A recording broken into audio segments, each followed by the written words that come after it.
Je vais vous montrer un extrait d'un reportage que j'ai fait pour le coup l'année dernière, parce que il se trouve que on parle de chaleur et tout. Je remarque qu'il n'y a que une semaine, 10 jours par an de forte chaleur. Voilà. Donc la semaine, 10 jours de forte chaleur, j'ai fait un reportage auprès des gens. J'ai posé des questions aux gens. Qu'est-ce qu'ils en pensaient? Est-ce qu'ils sont assez écolos? Et qu'est-ce qu'ils feraient pour l'écologie? Tout le reportage est sur GPT-20 Investigation. Je n'ai 30 secondes, 1 minute. Regardez. Êtes-vous écolo? Oui. Oui, Très écolo? je pense, j'espère. Ouais. Moi, un peu la même réponse. C'est important pour vous? Très. Ah, c'est central. Oui, j'essaye de l'être. Oui, beaucoup ou oui, un peu? Oui, moyennement, on va dire. Pourquoi moyennement? Moyennement parce que je pense qu'on pourrait faire plus d'efforts encore que ce que je fais. Et qu'est-ce que vous faites pour économiser de l'électricité? Est-ce que vous mettez par exemple le chauffage à 19 degrés? Ah, il est à 19, je l'ai à 19, oui, oui. Des fois, c'est un peu jeune, mais je l'allume Vous mettez à 19. 19, ouais. Et service économie, il est réglé que s'il fait pas trop froid, il s'éteint, il dépasse pas les 15. D'accord. Sinon, après, jusqu'à 19 quand il fait froid, quoi. Oui, ça, les choses que l'on peut régler soi-même et qui ne posent pas des problèmes de fond. Vous le faites vous déjà dans votre vie? Oui, moi je le fais. Et- Par exemple, je pense que en hiver, j'ai appris à ne pas me mettre à 22 degrés ou 20 degrés dans l'appartement, hein. On peut vivre à 18. 18. Alors vous avez pu voir les réponses, une minute de réponse. Tout le reportage, à peu près 20 minutes, est sur GPT-20 Investigation, donc allez-y. Qu'est-ce que tu penses, Christophe, quand tu vois ça? Quand tu as vu cela? Et ce n'est pas, parce qu'on me dit, les gens me disent, tu t'interroges, tu cherches les gens et tout. Non, non, c'est des gens au hasard. Hein. Autant atterré qu'on pouvait l'être au début des vaccinations Covid. C'est le même film. Ouais. Je me soumets pour rester au sein du groupe, parce que la majorité a dit que on doit aller dans ce sens-là. Donc je dis que c'est atterrant. Je pense qu'à un moment, les gens vont finir par se réveiller. Moi, tu vois, hier soir, j'étais en voiture, je rentrais de Normandie, après un détour dans le nord. Votre voisin, peut-être, tous les deux. Mais vous êtes tous en Normandie. Non, on n'était pas ensemble. Vous n'étiez pas loin du Perche? Pas loin, je vais souvent dans le Perche. Ah. Je vais souvent dans le Perche. Là, j'étais un petit peu plus loin vers Caen. Comme par hasard. Et il m'est venu une réflexion hier soir dans l'embouteillage assez musclé entre Saint-Denis et Paris, parce que fermeture de l'autoroute. Je me dis, mais je dis ça à ma compagne, mais le gros problème dans lequel on est là, c'est la massification des villes. C'est l'entassement des humains dans un truc qui déconne, mais grave, quoi. Les pauvres bâtisseurs de routes, enfin fabricants de routes, etc., rament derrière la construction des immeubles. Et en même temps, on continue à avoir des tentes, des esclaves importés de loin, sous le périphérique à la porte de la Chapelle. Où est-ce qu'on est là? Où est-ce qu'on est? donc Pour moi, c'est un problème. Il n'est pas d'accord. Donc, Michel n'est pas d'accord. Dites-nous pourquoi vous n'êtes pas si, d'accord. Si, donc il dit très clairement, il y a bien des anomalies. Oui, mais effectivement. pas sa première partie. bien sûr. Pas sa première partie de Bien réponse. sûr. Voilà. Alors moi je pense qu'en écoutant les témoignages, finalement je pense que ces témoignages, alors, pour moi les mots sont importants. Donc culpabilité ou culpabilisation, c'est pas peur, c'est pas la même chose. Voilà. Donc que l'on cherche à culpabiliser les Français en leur demandant ce que j'appelle moi des économies de bout de chandelle. Parce que c'est pas à la hauteur des enjeux. Donc c'est pas parce que on va se geler en hiver avec 19 degrés, et je sais de quoi je parle puisque je suis dans un habitat collectif, hein, donc 19 degrés quand il fait très très froid en hiver. Bon, voilà. Et pour quelle économie? Voilà, donc je pense qu'effectivement, il faut distinguer les niveaux de responsabilité. Mais encore une fois, les niveaux de responsabilité, hein, c'est les macro-niveaux. Hein. C'est au niveau des organisations internationales et des États, voilà, qui nous mènent un peu en bateau, qui ont oublié tous leurs engagements par rapport au développement des énergies renouvelables, etc. Enfin, Moi, Mike, je reviens un peu sur Vas-y. sur mes chevaux de bataille habituels. Moi, j'aimerais bien qu'on m'explique la relation entre les évolutions du climat et les insecticides.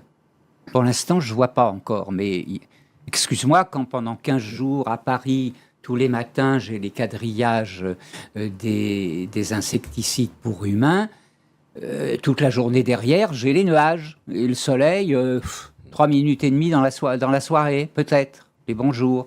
C'est quoi le rapport, là? Qu'est-ce qui se passe exactement? J'aimerais que des scientifiques m'expliquent, parce que pour l'instant, j'ai pas trop d'explications. Comment se fait-il que plusieurs États américains ont dit « stop ». Stop, les gens qui continuent à faire des épandages, on va les mettre en prison, ou à peu près. Enfin, bon, à l'américaine, hein, comme d'habitude, mais bon. Chère Marie, qu'est-ce que tu penses quand tu as vu ces témoignages de ces gens, de ces Parisiens? Oui, bah c'est... Moi, ça me fait sourire parce que j'aime beaucoup cette jeune fille qui dit je suis écologiste. Enfin, j'espère, parce qu'on ne sait jamais. Tes élèves sont comme ça aussi? Mes élèves, La nouvelle génération est très. elles sont écolos avec un iPhone, ouais. Ouais. Oui, mais elles sont, te disent je suis écolo. Non, franchement, elles ne le disent pas. Moi, de toute façon, j'aborde assez peu ce problème avec elles. Je parle du respect de la nature. Voilà, ce qui me semble être quelque chose... Non, mais d'ailleurs, excuse-moi, mais on a aussi changé la sémantique. Bah, c'est ça. Hein. L'écologie a pris la place, en tant que ministère, déjà, du ministère de l'Environnement, Oui, qui c'est était, à ça. mon avis, un mot beaucoup plus neutre, beaucoup plus global. Mais là, c'est voilà, et qui n'entraînait pas vers cette idéologie, etc. Parce qu'il y a une espèce de captation, effectivement, de la question du climat par des écologistes, mais qui ne réussissent pas, finalement. Parce que, finalement, si l'écologie était un grand mouvement politique, ça se saurait. Non. Voilà. C'est pas le cas. Alors, bon, qui distille, effectivement... Non. Ça ne réussit pas, effectivement, dans les faits. Parce que, on dit que les gens sont écologiques quand ils baissent à 19 degrés, ou quand ils recyclent leurs vêtements. Mais pourquoi ils le font actuellement ? C'est parce qu'ils n'ont plus d'argent. C'est aussi... Voilà, quand on s'appauvrit, on est forcément écologiste, puisqu'on ne va... On va bah oui. Voilà, je suis désolée, mais... Est-ce qu'on peut donner quand même un conseil? Et après un conseil. Bon, en comparant avec tous ces pays du monde où, effectivement, on mendie un morceau de pain dans les poubelles, hein, allez faire un tour dans le 20e arrondissement de Paris. Hein, allez faire un tour au boulevard de Belleville. Vous avez un exposé du gâchis alimentaire. Vous avez des pains entiers, des brioches, des pizzas, des plats cuisinés qui sont comme ça sur le trottoir. D'ailleurs, parfois on se demande, mais tiens, est-ce qu'on peut le prendre? Est-ce que c'est... Voilà. Donc un gâchis monumental. Alors pour le coup, on alimente le retour des rats. Hein, parce qu'en plus, on leur a fait... Les surmulots, voilà. Comme dit la mairie de Paris. Voilà, on a fait des super bosquets, évidemment. Ils ont colonisé aussitôt. Voilà. Et là, effectivement, tous les matins, quand je promène mon chien, je me trouve à pouvoir faire mon marché. Je pourrais faire mon marché. Qu'est-ce que tu en penses, cher Didier, quand tu as vu ces témoignages-là? Oui, je pense qu'il y a une volonté manifeste de vouloir appartenir au groupe. C'est la peur du déclassement, c'est la peur de ne plus faire partie d'un groupe social. Et c'est la peur d'être finalement, comme on pouvait l'être dans la Grèce antique, un métèque, quoi. On est en dehors de la cité. Bon, ça c'est le premier point. Après, il y a des solutions là aussi concrètes. Moi, j'aime bien toujours trouver des solutions. C'est depuis 40 ans, maintenant c'est de pire en pire, 80% de la population française vit sur 20% du territoire. Donc c'est-à-dire qu'on va s'entasser dans des villes, on fait des mégalopoles. Mais on pourrait y remédier très simplement. Quand tu vois le réseau ferré de France, il faut aller, tu veux traverser la France en large, il faut passer par Paris pour aller... mais c'est grotesque. C'est vraiment... Les routes, c'est grotesque. Ouais. J'avais vu une étude, j'avais fait avec l'IFOP au moment d'une élection présidentielle, la veille du premier tour, le samedi. Et il y avait Fourquet qui expliquait très bien, avec des cartes, il disait, voyez, voilà cette route. Là, il y a des services publics. Là, il y a... À 30 km, les gens ont voté non au Rassemblement national. Au-delà de 30 km, plus de transport, plus de services publics. Ils votaient tous Rassemblement national. Donc, les gueux dont on parlait, c'est bien ça. C'est des gens qui sont tenus à distance et c'est les happy few. Les happy few vont réussir. T'as été à la manif des ZFE de Jardin? Oui. Il y avait qui? C'est toujours pareil. Il y avait 200 mecs qui, je pense, devaient être électeurs RN parce qu'ils habitent dans le périurbain. Voilà, c'est tout. Il n'y avait pas les gens des centres-villes et pourtant c'était Hôtel de Ville de Paris. C'est ça. Non, mais il y a vraiment deux... Il y en a plusieurs, mais il y a au moins deux sociétés qui s'affrontent, qui sont irréconciliables. Et d'ailleurs, la mairie de Paris, quand on voit la campagne de Grégoire, ils ont pleinement ciblé ces bobos Mais fortunés. c'est ça, mais oui. Parce que moi, je les vois. Et on les voit quand on vit en Normandie. C'est-à-dire, tu vois les 4x4, les gros Toyota, les gros SUV de 2 tonnes. Ils ont tous un parapluie, ils ont les bottes, ils sont ridicules. Alors, on voit quand tu dis, les Parisiens, c'est très bien parce que ça amène, ça fait vivre l'économie. Toi qui es un Normand, Christian. Non, je suis pas normand, je suis breton. Ah, Pardon. pareil. Oh là, pardon, excusez-moi. Alors. très bien. Ouais. Cotten, c'est en Cotten, breton, c'est vrai. c'est le Pardon. pieux. Alors, ça tombe bien à l'âge que j'ai. Tu voulais rebondir. À porter sur. Qu'est-ce que disait. Oui, si. Sur le thème de l'urbanisation, je pense que c'est vraiment un sujet à approfondir, ça, parce que on est mal parti, quoi. On est mal parti. Paris étouffe, on peut plus circuler en voiture, à peine à pied. Je traversais la place de Villiers tout à l'heure. J'ai failli me faire renverser par 3 vélos. Je cherchais où j'avais le droit de marcher et où je ne pouvais pas marcher. Waouh. Quand j'étais gamin, je traversais. Je dis à la technique, arrêtez de m'envoyer les messages des gens, parce que là, je vais tomber par terre. Il y a un type, il a dit, alors là, voilà, je ne cache pas aux gens, parce que je suis en train de mourir de rire. Il y a un mec qui a dit qu'il était écolo et il chiait dans l'eau potable. Mais comment on peut dire des choses pareilles? Et vraiment, j'ai ça. Non, mais excusez-moi. Hein. Ce que racontait Didier, ça a un nom. Hein. C'est le début de la révolution industrielle. Hein. C'est toutes les révolutions industrielles qui ont progressivement vidé les campagnes pour effectivement apporter les ouvriers pour l'industrie. Voilà. Donc on en est là. Donc on est dans l'approfondissement avec les révolutions actuelles. Alors pour le coup, par rapport à ce que tu disais tout à l'heure sur l'agriculture, les paysans, la viande, etc. Bon, il y a une chose qui paraît peu contestable. Oui, on veut la fin des paysans. Ça me paraît très clair. Voilà déjà. Hein. Voilà. En 1955, hein, j'en ai fait un tweet la semaine dernière. Hein, il y avait 27% de la population active qui était paysanne.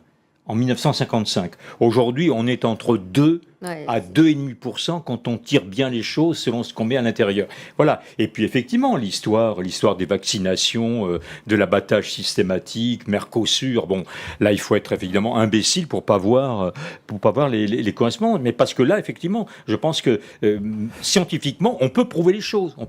C'est pas de l'idéologie. Voilà. Non, ça c'est. On est tous allés dans cette. Il y a la révolution industrielle et il y a tout ce qui l'a accompagné. L'urbanisme. Je parlais tout à l'heure d'urbanisme. Moi, quand je vois les gens aujourd'hui, y compris dans les écoles d'archi, se pâmer sur le Corbusier, etc., mais quelle catastrophe! D'abord, c'est moche, mais ça, c'est subjectif. Chacun peut trouver ça beau et tout. Mais le fait de toutes ces villes artificielles, sans arbres, on a pendant 50 ans, on a bâti ça, on a dit les gens vont être heureux parce qu'ils auront la poste, un pressing, la boucherie. Ils l'ont plus maintenant. Voilà, mais dans ces mêmes villes. Hein. Mais ils l'ont été au départ. Mais ça a duré un petit peu. Parce que c'était moi, je suis né dans un truc comme ça et tout, à Toulon, voilà. Et ça s'est vite dégradé parce que c'est pas humain. Et pour reboucler sur Toulon, j'ai vu qu'il y a 3 jours, 4 jours, à Pontcarral, quand on arrive par Toulon-Ouest, il y a une femme qui s'est défenestrée avec 2 ou 3 de ses enfants, je sais plus. Mais c'est constant parce que ces lieux ne produisent que du malheur, que de l'enfer. Voilà. Et c'est un vrai sujet, l'urbanisation de notre pays, et l'artificialisation, et le fait qu'on vienne s'entasser dans des villes, et en plus on est obligé d'y aller. Donc comme on ne peut plus vivre dans les villes, parce que ça coûte trop cher, exemple typique Paris, on a plein de villes autour, moches, etc., où on nous oblige à prendre les transports en commun, pourris, etc., pas sûrs, qui sentent mauvais, qui sont jamais à l'heure, etc., et on nous oblige à vivre comme des bêtes, en fait. Et donc ça, les gens ne veulent plus. Est-ce qu'on peut faire un lien avec le sacré dont parlait Didier, juste en un mot, voilà. Et si finalement on assistait aussi à un déchaînement de la nature non humaine. C'est quoi une sorte de punition? La nature humaine. Hein. On sait aujourd'hui toutes les intelligences qu'il y a, et non seulement chez les animaux, mais chez les végétaux. Hein. Hier, j'ai assisté à un documentaire où on disait, mais vous savez, vous pouvez ceinturer un arbre, hein, il va comprendre les choses, il va sentir les choses. Un arbre, vous le faites des fois? Évidemment. Évidemment. Vous le faites des fois? Bien sûr. Alors, sûr je ne qu'il suis le pas allé jusqu'à l'arbre, hein, j'ai pas d'arbre à proximité. Moi, je le fais. Ah oui T'as Moi, j'ai sur un arbre Ben oui, moi, je ceinture des arbres. J'ai lu, c'est un Allemand qui a écrit ce fameux livre sur les arbres, Quelqu'un qui s'y connaît, quoi. qui est absolument fait sur les arbres, qui est absolument, non, mais qui est absolument magnifique. Et en fait, tu comprends que ben, y a tout un écosystème souterrain, que les arbres sont reliés entre eux aussi par les racines. Quand il y en a un qui est mourant, ben, Bah tiens, l'autre on va le prend montrer, ça. l'autre prend le relais, etc. Et donc, et quand on regarde la vie au microscope, on se rend compte que c'est la même Bon, chose. donc ça veut dire que peut-être si on parle de complot, il n'y a peut-être pas que le complot des hommes, hein, bon, Sûr. sans doute dans certains On domaines. salue Il y a aussi le complot de la nature. on le salue complot de la Francis, nature. Voilà, on peut ceinture pas- des arbres, lui aussi, regardez. Regardez comme il est beau. D'accord. Ah, ben voilà. Ah oui. Salut Francis. Oui, mais Francis, il pense que c'est un symbole phallique. Il pense que c'est... Ah bon que si, moi je le connais. Ah bon Non, il pense pas ça. Moi, C'est pareil, toi aussi je fais ce genre d'exercice Alors, fréquemment. je ceinture pas Fréquemment. d'arbres. J'avoue que mais j'aime la présence des arbres, par contre, qui est très réconfortante. Je ne les ceinture pas encore. De moins en moins présente à Paris, malgré Oui, les écologistes. alors, bien sûr, non, mais évidemment, je ne le fais pas en ville, mais à la campagne, oui, j'aime être à côté d'un arbre, je trouve ça très rassurant. Des énergies qui, j'allais dire, reminéralisent, mais absolument pas, puisque mais qui nous font...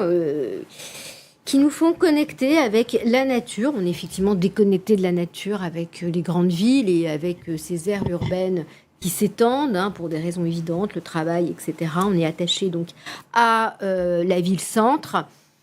On grignote la campagne et nous sommes des êtres en fait fondamentalement connectés à la nature. Tout est lié. On n'est pas juste des cellules. On fait partie d'un univers avec lequel on nous a déracinés dans tous les sens du terme. On nous a déracinés de la nature. On nous a déracinés aussi de notre histoire. On est dans un déracinement à plusieurs échelles. Non, mais est-ce que ça veut pas dire... L'arbre relie le ciel à la terre et inversement, et l'être humain au milieu. Et effectivement, depuis X décennies, on coupe la tête du sacré, quoi. Ouais, on coupe la tête du coupe la sacré. tête du c'est vrai. sacré. Et tant qu'on ne retrouvera pas le sens du lien sacré de l'humain avec la planète, bah, on va partir en Voilà, donc On est très spirituel ce soir. oui, mais parce qu'encore une fois, je pense que dans tout ce débat, je trouve que c'est un peu court de simplement parler des stratégies des uns et des autres. Voilà, je pense que c'est quand même important. regardez comment se déroule un feu. On a l'impression qu'il y a toute une stratégie qui est mise en œuvre par le feu, voilà, pour passer là où il faut passer et éviter les cours d'eau quand ils débordent. Ils font pas n'importe quoi. Les cours d'eau font pas. C'est quand même important Voilà. parce que pourquoi Parce que Et puis je termine par Paris, puisque bon, on en parlait. Paris. Qu'est-ce qui sauve Paris partiellement? C'est la végétalisation. C'est les végétaux. On a besoin des végétaux. Voilà. Mais je vais vous dire, Il faut il y a, reconnaître- il y a une stratégie, et ça, on ne peut pas les nier. On a une multiplication de crises. Alors, pas que crise climatique. Oui. Il y a la guerre, l'inflation, l'économie, vous serez tous SDF, machin, faites ce que vous voulez. Et forcément, ça joue sur la psyché des gens. Et les gens ne réagissent pas pareil. Tiens, la maladie encore. J'ai fait un micro-trottoir. Les gens m'ont tous dit qu'ils allaient se faire revacciner, s'il fallait se faire revacciner. Ah bah, j'espère quand même. Bah oui. Et donc, on sent qu'il y a dorénavant, par le biais de toutes ces crises mises bout à bout, une docilité de plus en plus importante Ah, mais bien sûr. des gens. Non, mais il y a des capacités d'encaissement. Hein, je le dis ici. Et Oui, mais ça profite à un système. Mais bien sûr, c'est Ah, ben oui. voulu. Oui, c'est pas que ça profite, c'est que c'est le système qui met Bah ça oui. en place. Non, mais en fait, il y a là aussi, il y a deux choses. C'est-à-dire, on est dans l'aboutissement. Alors, on a eu les sociétés modernes et on a eu les sociétés postmodernes, avec tout un mouvement spirituel, intellectuel de Umberto Eco. Enfin, bon. Les sociétés postmodernes, même ça, c'est fini. On ne revisite plus le passé avec une certaine ironie, une certaine jubilation. On est malade de notre psyché. Tu disais, mais on est vraiment des êtres malades parce que oui, coupés par les racines et coupés par le haut. Donc il y a des gens qui sont ce qu'on appelle les éveillés, qui s'en rendent compte avec leur méthode, leur métier, leurs outils, leur conscience personnelle, et d'autres qui s'en rendent pas compte. Et les gens qui s'en rendent pas compte, moi, ce qui me fait un peu peur, c'est dans les jeunes. Pourquoi ça devient une religion, l'écologie. Ils disent, j'espère que je suis écolo. Oui, mais est-ce que tu as réfléchi à ce que ça voulait dire? J'espère, ouais. Est-ce que tu as réfléchi à ce que ça voulait dire?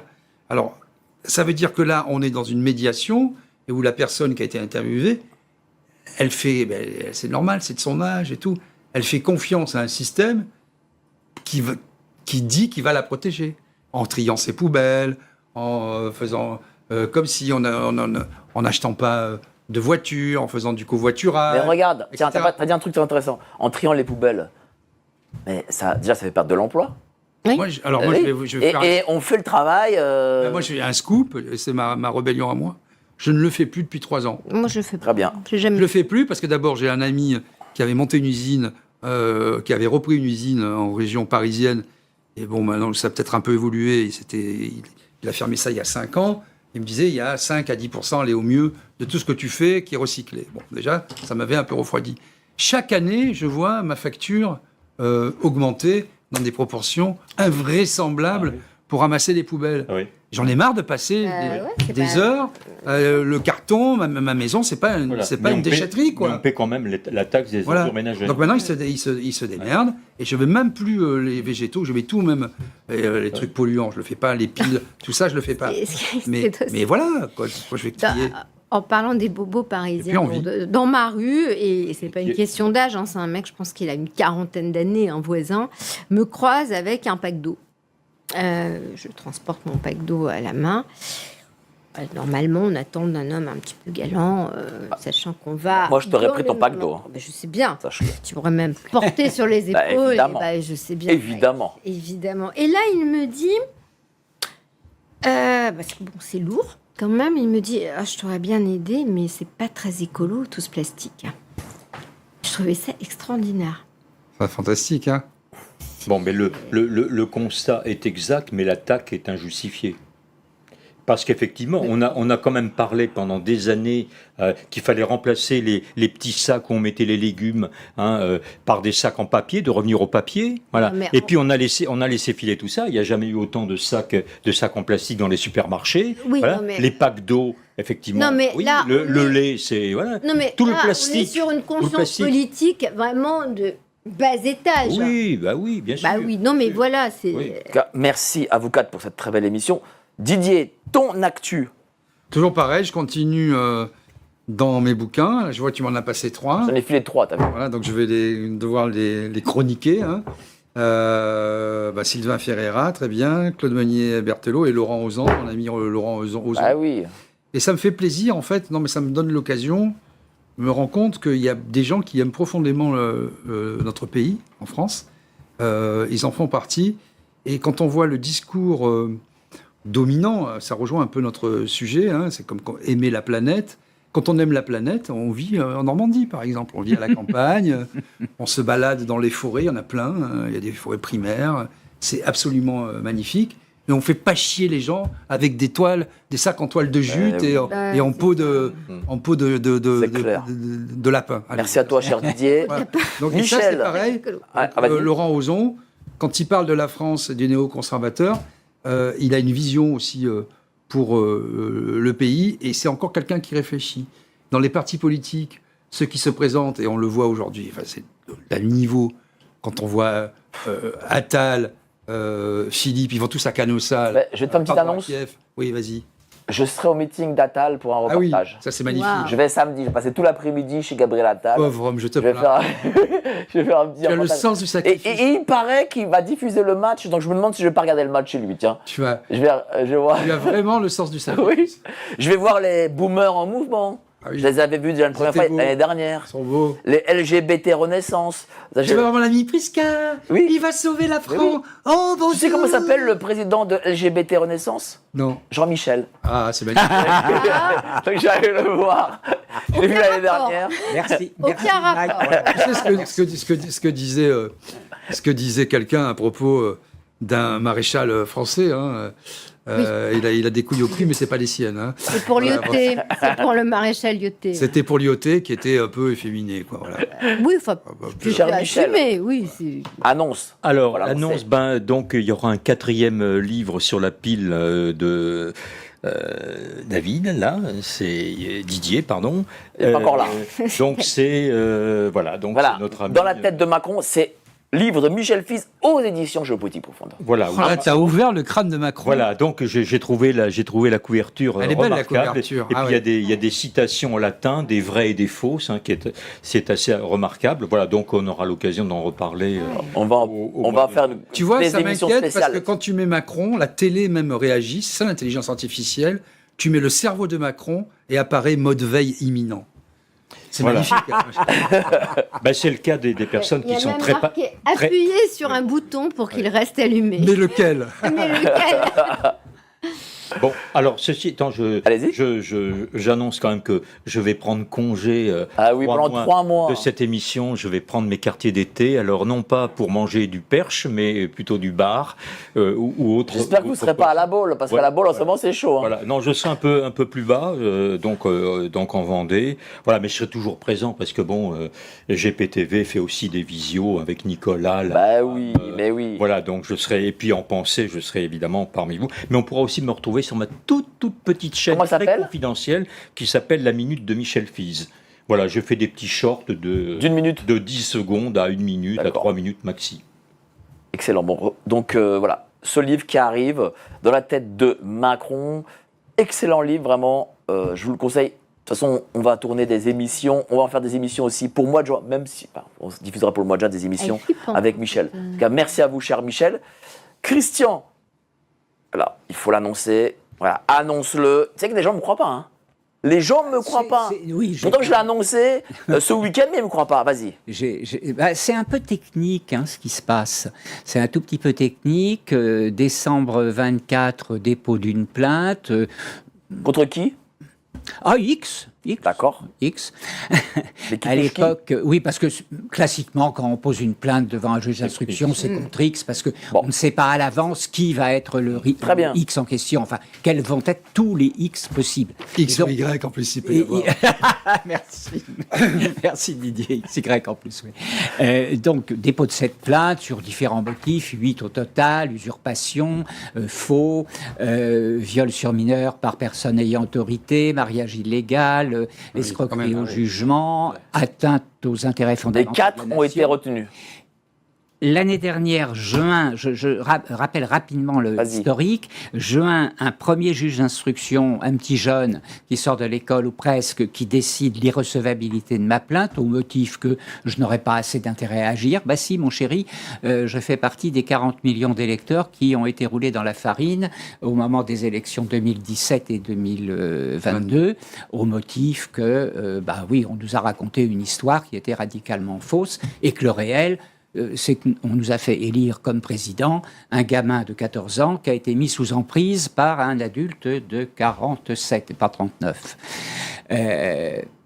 La plainte est refusée l'année dernière. première Je fois. réponds donc au procureur et au juge en leur faisant du recadrage pédagogique, claquage de gueule comme je sais le faire.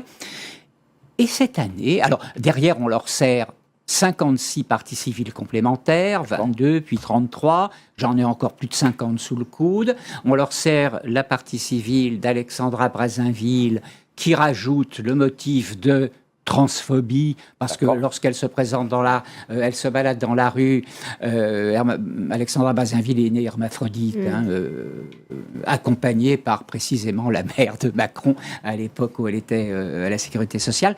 Peu importe, Alexandra, bonjour Jean-Michel, elle n'est pas très contente. Donc plainte, et le 12 mai, alors les 56 plaintes sont enregistrées, pas de problème, une fois, deux fois, trois fois. Et donc le 12 mai, Et le 12 mai, je reçois, mon avocat, Philippe Portabal-Abattu, m'envoie 56 ordonnances de consignation. Qu'est-ce que ça veut dire? Ça veut dire que la doyenne, qui s'appelle Emmanuelle Robinson, qui est une ancienne juge antiterroriste, qui a travaillé sur le Bataclan, sur l'attentat de Nice, sur le dossier Fillon, sur le dossier Sarkozy, donc c'est une juge d'instruction,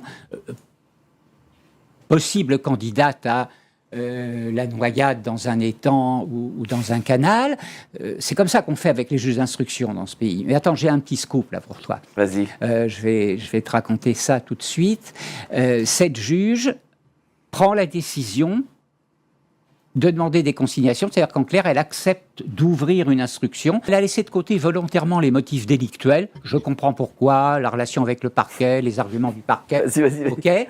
Et les motifs criminels sont conservés. Faux par représentant de l'État, usage de faux, viol sur mineur, par personne ayant autorité. Alors que moi, dans ma plainte, j'avais des formulations avec plus de confiture et de miel. Mais elle, non, c'est bon, elle y va franco. Elle prend les articles de loi, parce que ça s'appelle comme ça, 14 ans, 39 ou 47, c'est un viol. De rien. Surtout, d'autant plus que personne ayant autorité. Ça peut être un... Et donc, il y a instruction. Nous sommes les 8 000 euros ont été donnés. Voilà, les 8 000 euros ont été apportés. Tu as filmé le chèque qui a été fait à l'ordre de la régie. Il y en a un deuxième qui va être fait dans les 8 ou 15 jours. On a jusqu'au 30 juin pour consigner. Le principal, c'est qu'il y ait une partie civile qui est consignée. C'est fait. Le scoop, c'est quoi? C'est qu'en 3 jours, je commence à entendre des rumeurs. Moi, j'aime bien les rumeurs, surtout quand elles sont vraies. J'entends une rumeur qui m'arrive aux oreilles. Éventuellement, je te dirai par où à l'occasion. Mais c'est totalement fiable, c'est du 300%. Bon, il y a 3 personnes qui sont l'objet d'un ciblage sur les listes habituelles de l'État lorsque des gens commencent à faire trop chier. Bon, alors je serai dedans, vraisemblablement, enfin c'est même sûr. En tout cas, ce qu'il faut dire... Et une femme. Ce qu'il faut dire, c'est que l'instruction sur Brigitte Macron... Elle est ouverte. Il y a un juge d'instruction. La doyenne des juges d'instruction... Pour l'instant, en tout cas, à garder le dossier. Voilà. C'est un signe, c'est un message. Donc, c'est-à-dire qu'il y a une enquête, et donc, toutes ces années durant, depuis 2021, on n'a pas raconté que des conneries. Ah bah c'est clair. C'est clair. Il y a, sur cette histoire, je veux dire, tous les gens qui travaillent un tout petit peu dessus, tout le monde... Enfin, non seulement les gens qui travaillent dessus, mais je le dis souvent, l'essentiel de la magistrature parisienne, l'essentiel du monde journalistique parisien, l'essentiel des députés, des sénateurs et des hauts fonctionnaires, tout le monde sait. Pardon, monsieur, je suis confus, j'ai garé mon briquet. On a aussi tendance à jouer avec le feu. Google, qui est une création de la CIA. L'équipe de Géopolitique Profonde vous donne le meilleur de l'actualité brûlante. Mais en échange, on veut un geste de votre part. Merci de ce geste d'amour, on vous le rendra. Ravi.